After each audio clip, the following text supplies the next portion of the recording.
Here's another toxic ex-best friend story time. So me and this girl became friends through a play that we were doing in school. The plays in my school were always mad funny, so everybody on set was really cool. We hit it off like this. She offered to drive me home after the rehearsals and the practices. We would always go to get coffee after our practices, but after doing that for a while, we just started hanging out after school. Well, eventually we got close and I invited her to this slumber party that I was having. Should've never done that. And here's why. I also invited my boyfriend of 5 months and my other close friends. We were all having a really good time, you know, busting it down, throwing it back, talking shit, playing games, whatever. We specifically talked a lot of shit about her ex-best friend. We, as in everybody at the slumber party. Emphasis on we. Keep that in mind. At this point, it was getting really late. It was like 2 a.m. I ended up dozing off and falling asleep. Now,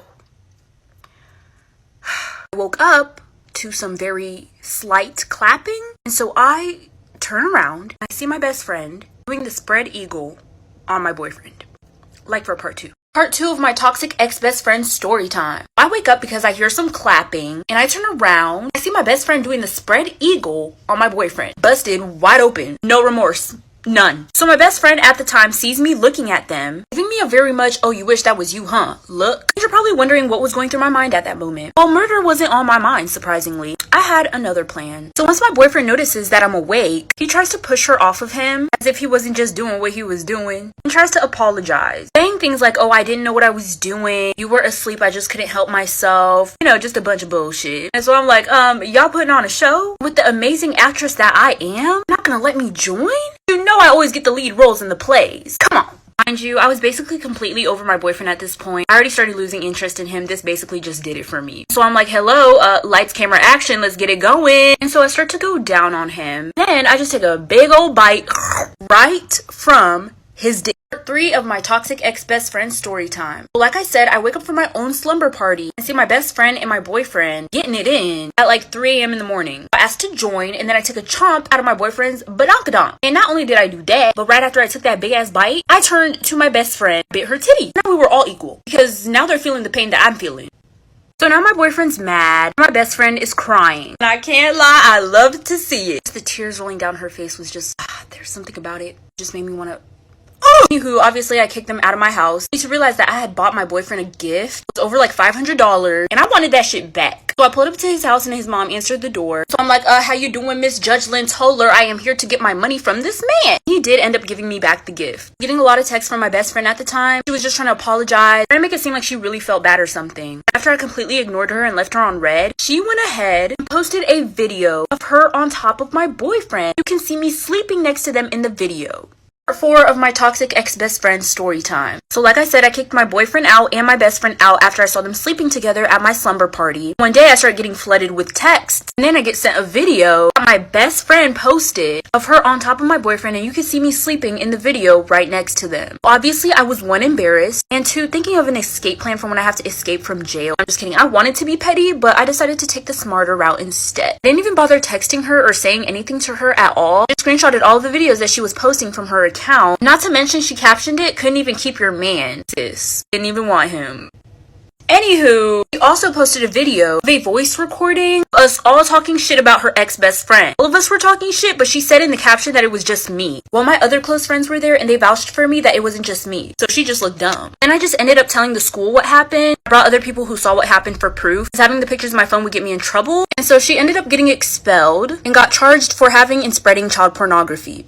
This is part 2 of my quick story time, and please listen because I need advice. Like I said, I go over to my white boyfriend's house for the first time, and the first thing I see is a Confederate flag. I don't know why I was surprised. Now that I think of it, I should have expected that. Then his mother approaches me with scissors, cuts off a piece of my hair, then she pulls away and says, jokingly, "It's like we have an intruder." Once I started looking around even more, I started noticing some things these white folks had, and I quote, Negro collectibles. Let me tell y'all about this shit. Y'all see this? Yep, that's Negro collectible. Here's another one. Basically, they collect racist items. I know about those collectibles. My mom always told me, watch out for the people that own that shit. I was in the sunken place. Those are them serial killer white people. Obviously, her cutting off my hair and seeing those collectibles set off my fight or flight. Guess which one I chose? Not flight. I snatched the scissors out of her hands. I'm aiming it at the racists, telling them to stay back. So she calls out for her husband and he brings a rifle.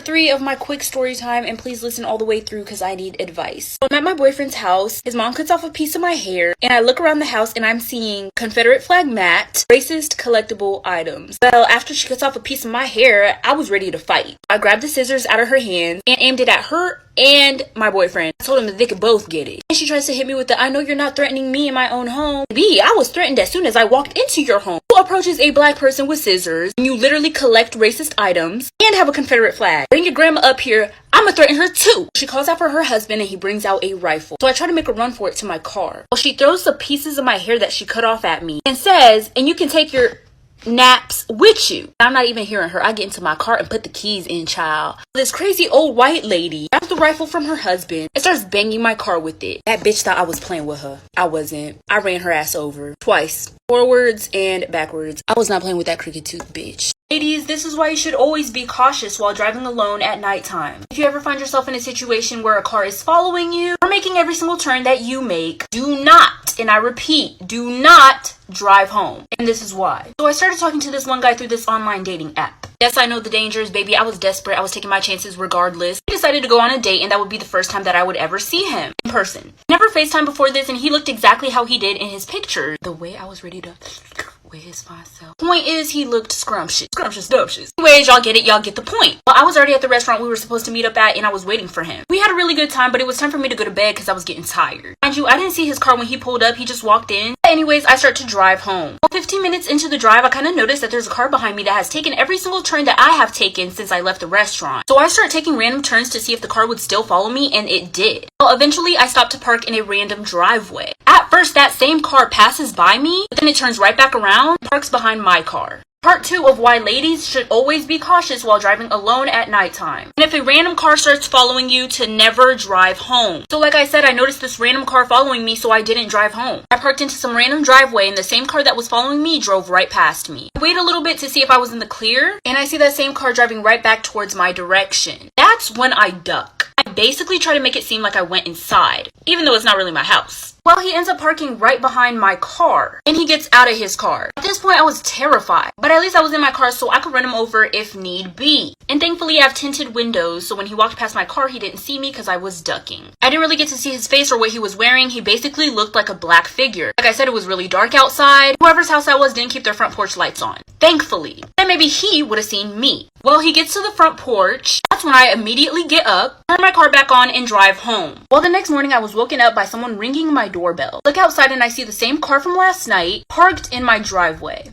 Part 3 of why ladies should always be cautious while driving alone at nighttime. Like I said, I was able to get away from whoever was following my car last night. Well, the next morning, someone was ringing my doorbell, so I woke up. I look outside my window because my bedroom window is right at the front of my house. I see the same car that was following me last night parked in my driveway. Didn't know what to do at this point, but I thought that I should at least try to see what he looks like. So I go to my door and I look through that little peephole. When I say I almost passed away, it is not an exaggeration. It was my date from last night. I swing open my door and I'm like, motherfucker, how did you find me? I didn't give you my address. I straight up confront him. I'm not playing around. I said, were you following me last night? He goes, oh, I just forgot to get your number. At the moment, I was thinking he could be telling the truth because we did only talk through that online dating app. We never exchanged numbers. So I went ahead and gave him my number and didn't think much of it. That was a big mistake. The next day, I woke up to 200 missed calls and 50 texts from him. For part 4. Part 4 of why ladies should be cautious while driving home alone at nighttime. So my date shows up to my house, aka the dude that was following me last night, and says that he was following me because he never got to get my number. Low-key believed him because we never did exchange numbers. I kinda thought it was a little cute. He would follow me just to get my number. At the time, I wasn't really thinking that he could have just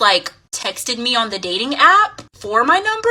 But yeah, I should have never gave him my number. So when I woke up the next day, I had 200 missed calls and 50 texts from him. So I start reading the texts, and it was not an emergency. It was actually a nightmare. Text read something along the lines of, text me back right now, where the hell are you? I need you. Call me back or I swear to God. Well, I didn't even bother replying. But as the day went on, he kept texting me and he kept calling me. The texts turned into threats. I was thinking about just blocking him. Then I remembered since he followed me and I drove home, he knew my address. Part 5 of why ladies should always be cautious while driving alone at night. Like I said, I gave my date my phone number. Then the next morning, I woke up to a bunch of spam texts and calls from him. Basically just saying things like, call me back right now, I need you, text me back. And then his text started getting worse. They started saying things like, if you don't text me back, I'm gonna kill you. I was thinking about blocking him, but I didn't want to make him mad because he knew where I lived. I show his messages and all his calls to my girlfriend. They just tell me to go to the police. One of my really good friends came over and took me to the police station because she didn't want me leaving my house by myself. Well, when we got there, they told us that they couldn't even do anything because he hadn't committed a crime yet. And that the threats that he sent me just weren't enough to make a case. Well, I did end up blocking him. I blocked his number and I blocked him on the online dating site. Basically moved in with my friend. It's been like a week now and I haven't really went home. My girlfriends and family are now helping me find a new place to stay. If there's any advice that anyone wants to give me, please leave it in the comments. What I'm supposed to do. Release your mind. I'll be here right by your side. It's alright. I just wanna fly with you. So many I could try with you. But what you think about